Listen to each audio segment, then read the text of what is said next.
Frank Churchward. I'm born September 11th, 1934. September 11th. 1934. Mm-hmm. Where were you born? I was born about 20 miles west of here in Dodge Center, Minnesota. What is that? Could you spell it? Dodge. D-O.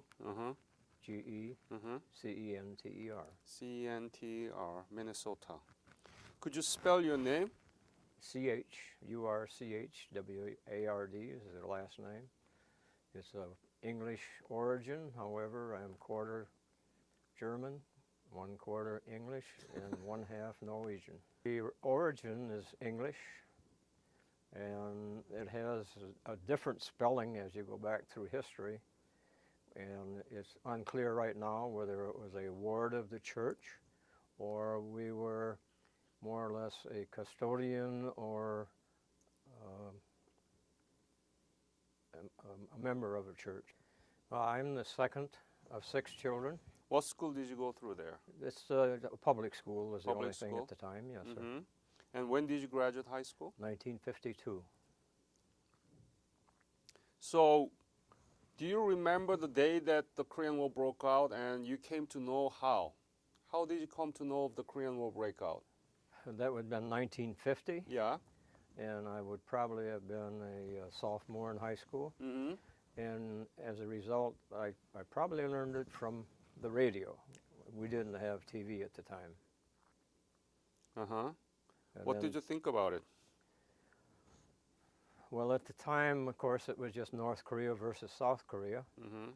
And it was one dictatorship against actually another dictatorship at the time.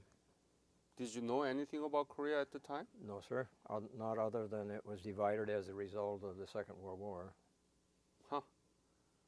You knew nothing about Korea. Not of any real nature, no, Mhm. no, sir. So the Korea was not popular at all. Not in our community, no.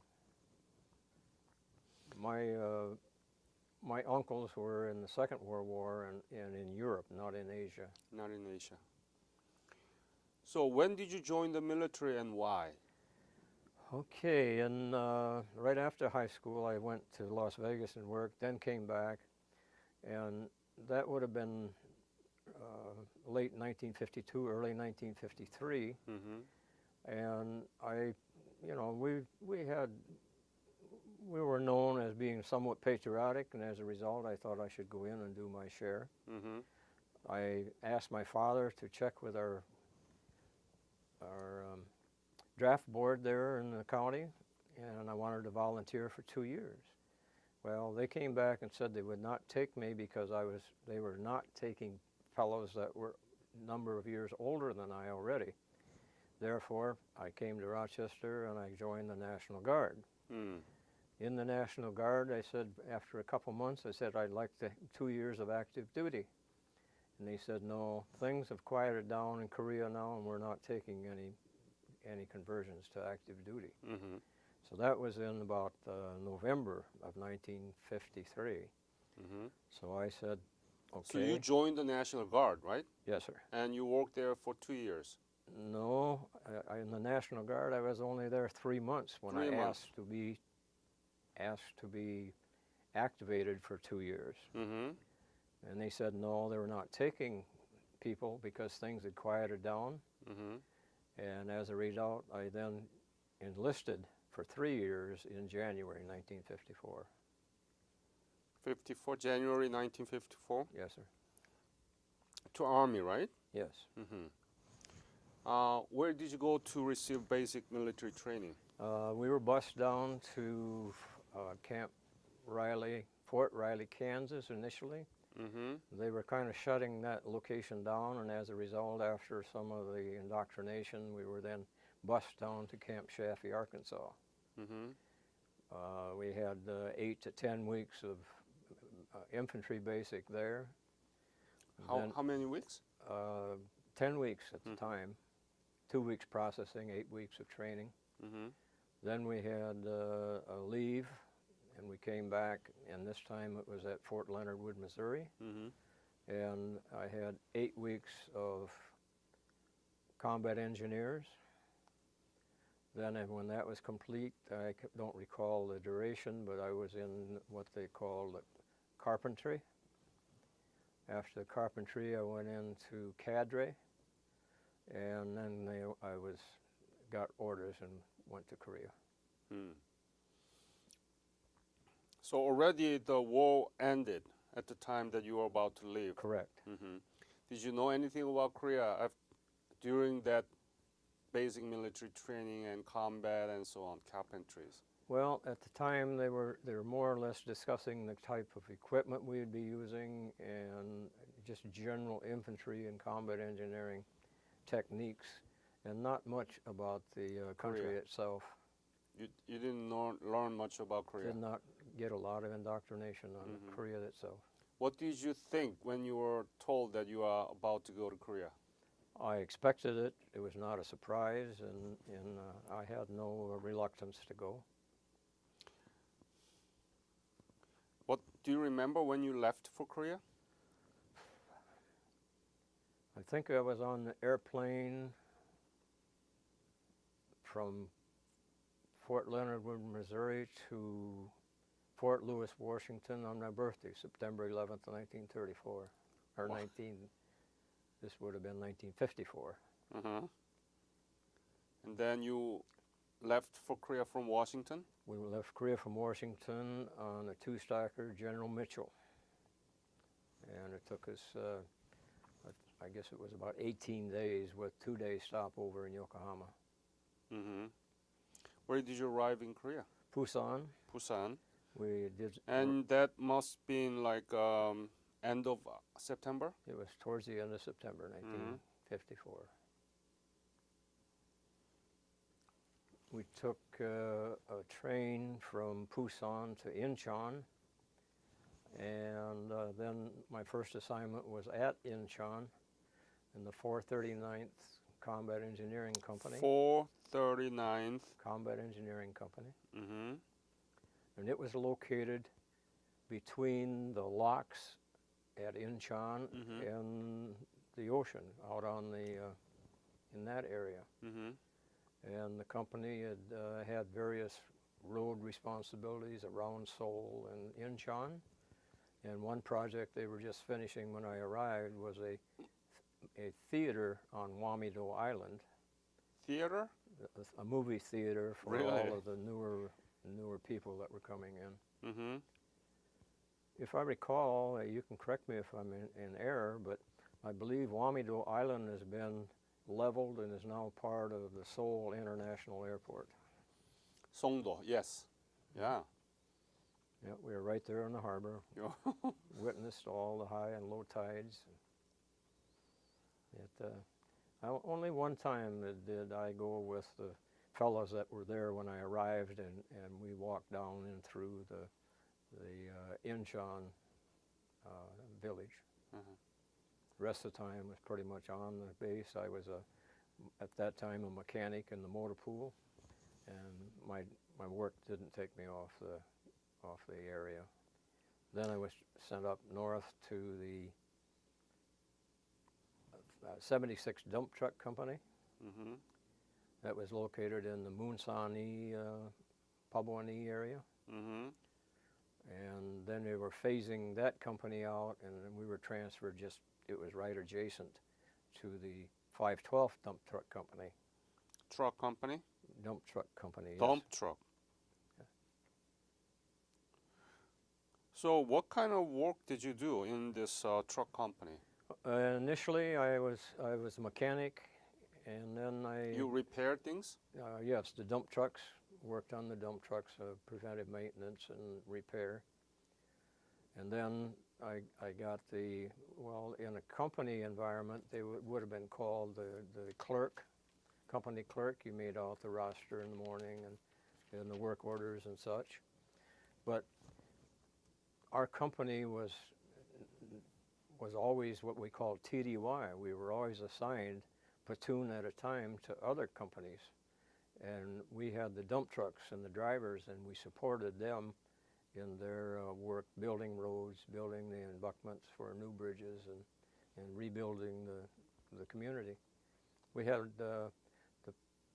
11th Combat Battalion that we were usually TDY to, one company or another, had road responsibility from Seoul to the DMZ. And as I understand it now, and it's probably because of the size of those villages, they now pronounce them and spell them as Munsan, Munsan. Pubwan. Yep. I guess it's because of the size, they dropped the Right. E off the end. Yep. That's as I understood it. Very good. And of course, Pusan is now Busan. How was the situation around Munsan? Rebuilding the country. They hauled rock and gravel and whatever was necessary to build and maintain roads and put the embankments in for new bridges. Mm-hmm. As I say, we had responsibility from Seoul to the DMZ for roads. Wow, that's quite a job, huh? Every road from Seoul to DMZ. Yeah, it was the 11th Battalion that had that responsibility, and then our individual platoons were assigned to different companies within that battalion to maintain the roads. Did you build asphalt, or what did you do actually for the road? The roads were primarily crushed rock, Mm-hmm. and we had our own quarry where we blasted and had rock crushers. Those rock crushers and the heavy equipment was under the 11th Battalion and not the trucking company. I knew why I was there. I was there to perform a job, what they gave me. And occasionally, I'd been only married about a month and a half before I left. Oh, really? And so it was a little difficult being away. That must have been the most difficult thing for you. It was. And that plus the rainy season, we were in a tent for all but a few months of that time. And you got down and feeling a little sorry for yourself, but all I had to do was just think about the guys that were there, a short time before me, and that kind of took my self-pity away. So you must have written a lot of letters to your wife. Very many, yes, sir. What did you write? Well, just how much I missed her and the kinds of things that we were doing, and that was kind of just repeats. How often did you receive the letter from your wife? I probably got 2 letters a week. What was the most rewarding things that you remember during your service? Seeing some of the projects that we took on completed. For example? One of the bridges we were building, it took a lot of truckloads to build up the edge of the river so that they could bring it up to level where the bridge was. And day after day and truck after truck, we went down and deposited rock and then gradually smaller rock to build that particular one up. Do you remember the river where you put that bridge? Was it Imjin River? Sorry, I can't remember the name. Okay. Yeah, the combat engineers after the war really did contribute to making Korea what it is right now. And all those U.S. forces stationed after the war had tremendous contribution to make Korean society better. We felt we were contributing, yes, sir. Yeah. So I really appreciate that, and it's a good to get that kind of story. How much were you paid at the time? Combat engineer's salary. Tell me. I can't tell you. Probably going over originally was in the neighborhood of $75, $78, $50 a month for overseas pay. What did you do with that money? I had... it's actually not the currency money, it's a script, right? Well, yes, that's what they paid us in, was script. Yeah. But I had deductions prior to that sent to my wife. Once we went up north in the Moonsani, Pabwani area, there was times that we would have to move from one of the 11th engineering companies to another because of the work. And it seemed like it was always at night that we had to do that. And so we lived in a squad tent. We just roll them up, throw them in the back of the dump truck and go over and set them up at night. And of course, most of the property that the government used for company compounds was on the side of mountains, which was a lot of ancestral burial grounds. Only one time was I in a company that was flat, and that was because they had some artillery spotter planes stationed there. Otherwise, it was always on the side of a mountain. When I first went up there, I was out on TDY. It was What is TDY? Temporary duty, assigned to another company. Mm-hmm. My drivers and my trucks and myself were there. Working for other company. For that other Yeah. company. I was in a squad tent with two sergeants that were head of the platoon at that time. And in front, I had a homemade desk that I sat at and did my paperwork and assigned the truck workload and so on and so forth.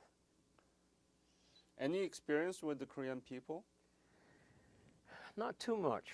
While we were in Incheon, we had a Korean youngster that was our houseboy. He'd get our laundry taken in and Yeah. community and such.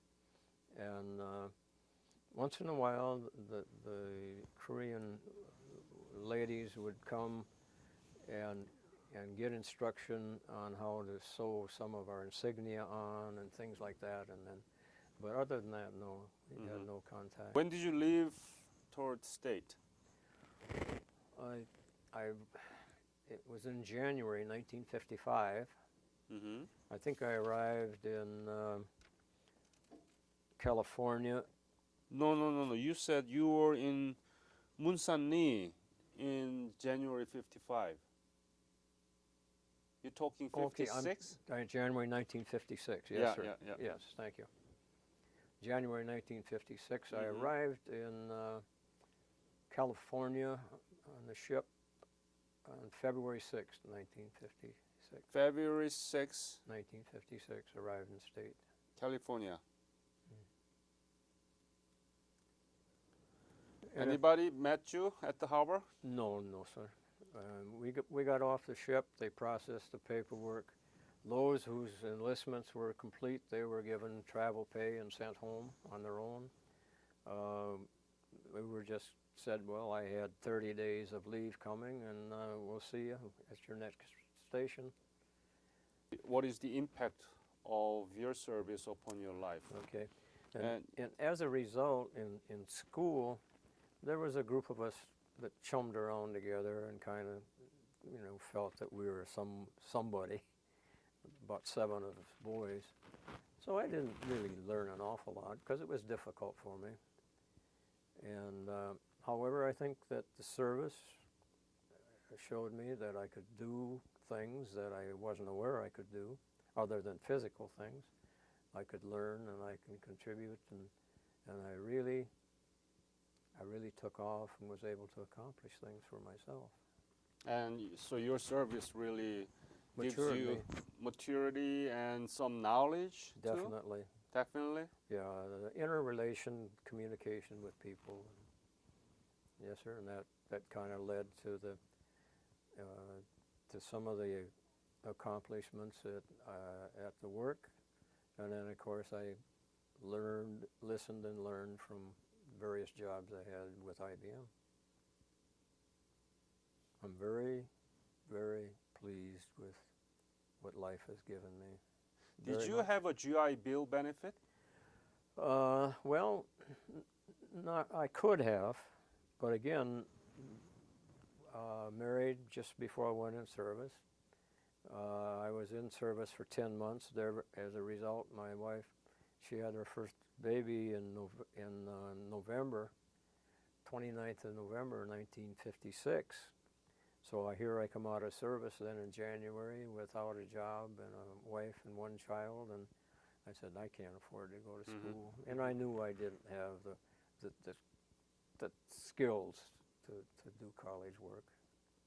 What do you think about the relationship between U.S. and Korea? Great. I think Korea is the only country and the only population that appreciates what that the United States attempted to do in helping them in a wartime situation. I don't know of any other country that has that gratitude, and especially after all these generations.